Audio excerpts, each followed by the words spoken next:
Bueno, muy bien, en torno al tema de Coronel Suárez ya se han descubierto muchas cosas, ahora ya se habla de la pena que podrían recibir Haidt y Olivera por este caso.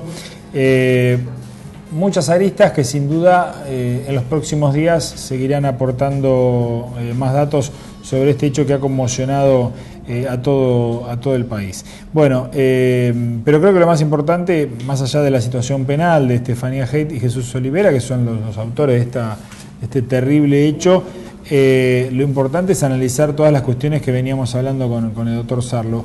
Enrique Russo, buenas noches, gracias por estar con nosotros. ¿Viste algo igual en tu historia, en tu experiencia periodística? Parece extraído de una película, ¿no? Me hace acordar un poco a El silencio de los inocentes, como ese asesino serial iba flagelando a las víctimas hasta que se consumían.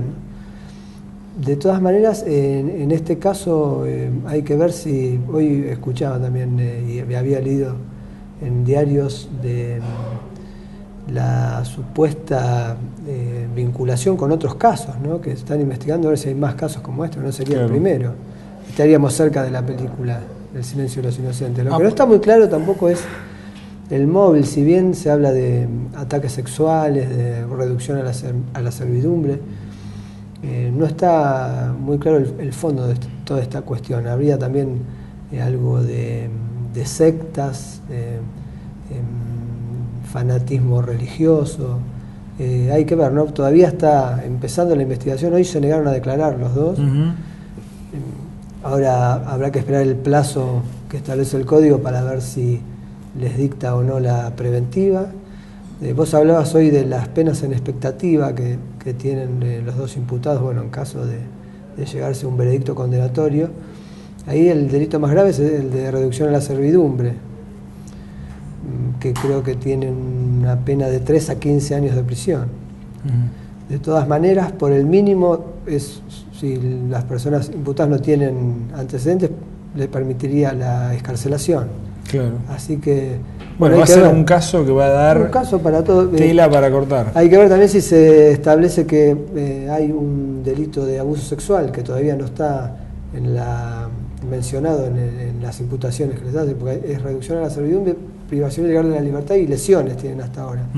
Así que bueno, hay que ver. ¿Qué pensás que fue lo que más le conmocionó a la opinión pública? O sea, yo, por estos 2 días que he escuchado comentarios mal, llamaba mucho la atención de que una periodista que tenía un activismo en una ONG y promocionaba y hacía sus programas, es como que ese tema a mucha gente no le ha cerrado, le ha llamado la atención. Claro, parece alguien con un severo trastorno de personalidad, ¿no? Con doble personalidad. Tiene, por un lado, una vida social dedicada al prójimo, a hacer acciones de beneficencia, y por otro lado, detrás de los muros de su casa, cometía estas atrocidades, ¿no? Sí. Un poco hoy estaba viendo las fotos del lugar que fue allanado, donde vivía la periodista con su pareja, y puede tener algún aspecto de la personalidad de la casa. Tiene una fachada inmaculada, pintada, todo correctísimo, y en la casa se encontró mucho desorden, ¿no? Sí. Estaba en algunos sectores abandonada. Es lo que incluso señalaban algunos colegas de esa zona y testigos, ¿no? Que les llamaba poderosamente la atención, sí, esa dualidad, ese contraste entre lo que eran hacia afuera y las barbaridades que hacían hacia adentro. Quique, bueno, ¿y cómo viste el tratamiento del caso, así, por todo lo que escuchaste en estas 48 horas? ¿Qué es lo que más te impactó? Siempre desde la mirada periodística de la cantidad de casos que has trabajado. En este caso hubo una cobertura inmediata y muy amplia, y hubo un libre acceso a la información, ¿no? Salieron a hablar de todas las fuentes que uno puede tener acceso. Como que el caso estaba muy cerradito, ¿no? Claro, claro. Y se conoció casi todo, me pareció casi todo lo que hay en la investigación, algunos detalles muy particulares, como por ejemplo que a la periodista le secuestraron inmediatamente un celular, y que en ese celular tenía videos de estos actos aberrantes que cometían con esta mujer que tenían secuestrada.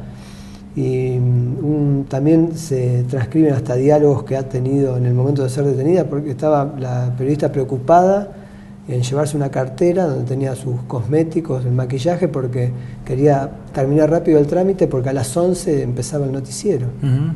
Hasta esos detalles trascendieron, fue una cobertura muy amplia y me parece que se llegó a tener de todos los datos que habría en el expediente y más allá, ¿no?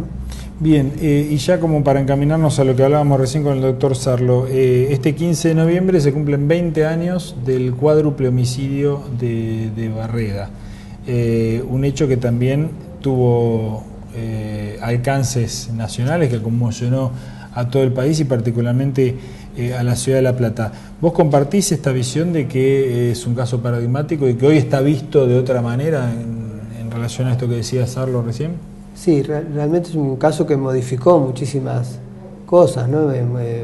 Hasta la manera de encarar estos tipos de crímenes atroces, se han hecho modificaciones en los códigos, realmente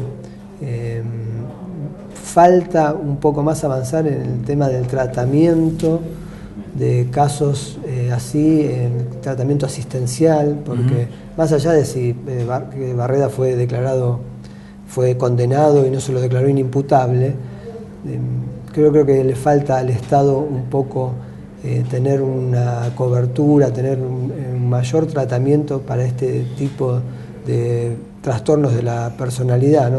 Que son graves, gravísimos, no llegan al punto, bueno, en este caso, para declararlo inimputable, pero sí merecen un tratamiento especial, ¿no?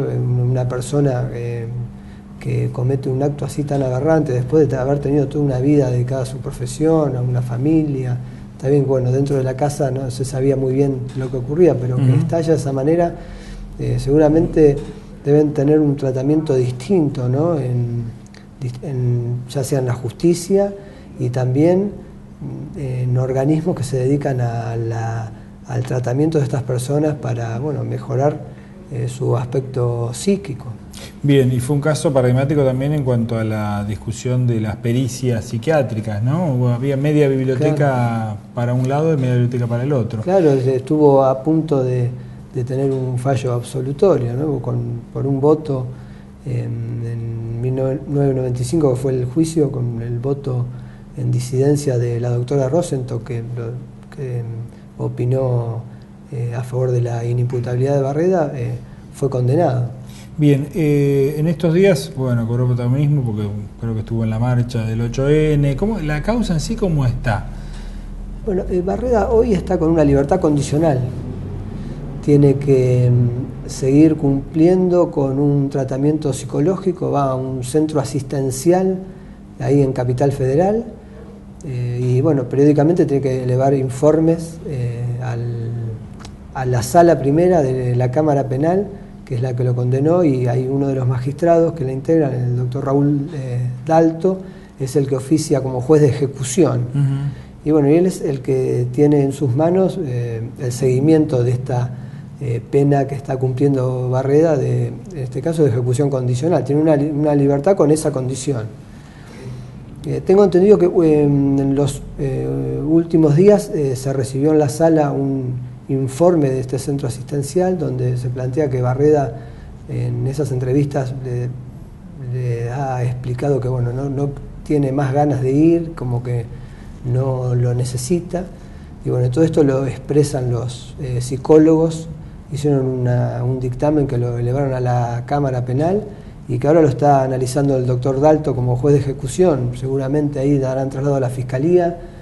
Posiblemente, si él no cumple con esos controles, ¿qué pasa? No, y le pueden revocar la libertad condicional. O también, si esto puede abrir la puerta para que le hagan un nuevo estudio psiquiátrico, que lo convoquen a la asesoría de tribunales, y si establecen que no necesita ningún tipo de asistencia, que le den, bueno, una libertad sin ningún tipo de condiciones, ¿no? Bien, bueno, sí, ya, me hizo acordar a un momento del juicio, cuando dijiste eso, que no tiene más ganas de ir, cuando él le imponía al fiscal que el límite de que tenía que terminar la pregunta, no decía una más y ya está, por poco le dijo algo similar, ¿no? Y bueno, debe formar parte sosteniendo que esas condiciones en las que se produjo el crimen eran irrepetibles, lo sostenía en el juicio. Sí. Y vaya a saber si en cierta forma estas actitudes de ahora también no implican eso, me diciendo, ¿para qué me siguen controlando? Claro, lo que ocurre es que Barreda, a lo largo de todo este proceso, que empezó en el 92, ha tenido muchos cambios de discurso, y muchos de esos han tenido que ver con su cambio de abogados defensores y con la situación procesal que atravesaba. Yo recuerdo que cuando después que quedó detenido al otro día, el 16 de noviembre del 92, y fue indagado, ahí lo defendían los doctores Escarpino y Campo. Ahí Barreda declaró sobre toda su vida, y cuando llegaba el momento de los hechos entraba en una nebulosa, como que veía rojo, no sé, bueno, ahí la defensa estaba tratando de iniciar un camino por el lado de un desborde emocional. Después cambia la defensa con el doctor Irizarry y Díaz, el Chopo Díaz, y bueno, ahí la defensa claramente empieza a hacer todo lo posible para demostrar que Barreda era inimputable. Y ahí se acuerda del momento del hecho, y es más, dice, en circunstancias similares lo volvería a hacer, eran ellas o yo, el bien o el mal. Bueno, cambia otra vez la defensa con el doctor Echegoyen Lynch y Gutiérrez, y ahí bueno, ya empiezan a ver la posibilidad de ser escarcelado, y ahí el discurso también cambia, dice que ya ahora estoy arrepentido, ¿no? Que bueno, y vuelve a generar las mismas polémicas que en su momento. ¿Era un simulador o no? A lo largo de todo el proceso tuvo cambios de discurso que coinciden con las estrategias de la defensa, así que bueno, eso también. Por último, ¿coincidís que hay que catalogarlo como un caso de homicidio de género? En función del discurso actual, de esta situación, de lo que hablábamos recién con Sarlo. No tengo muchos detalles de cómo está la ley o cómo va a salir, las propuestas del doctor Sarlo. Me parece que si sale con la pena de prisión perpetua, yo creo que el Código Penal como está ahora lo prevé, está en el artículo 80 que se prevé la alevosía, ahí se habla un poco del estado de indefensión de la víctima, y bueno, esto se puede aplicar a este tipo de violencia, de género, ¿no? De aprovecharse de la superioridad corporal del hombre con respecto a la mujer, y eso ya está cubierto. Ahora hay que ver si sale así o si sale con una pena distinta como lo propone el doctor Sarlo, ¿no? Gracias, Quique, hasta cualquier momento. Bueno, seguramente algún caso similar o estas cuestiones vinculadas al tema judicial nos van a volver a encontrar aquí, tanto con el doctor Sarlo como con Enrique Russo. Muchas gracias por haber estado con nosotros. Esperemos que el programa les haya sido útil como para, bueno, aprovechar estas consideraciones en cada uno de los temas que hemos tratado, y la propuesta es reencontrarnos la próxima semana. Que la pasen bien.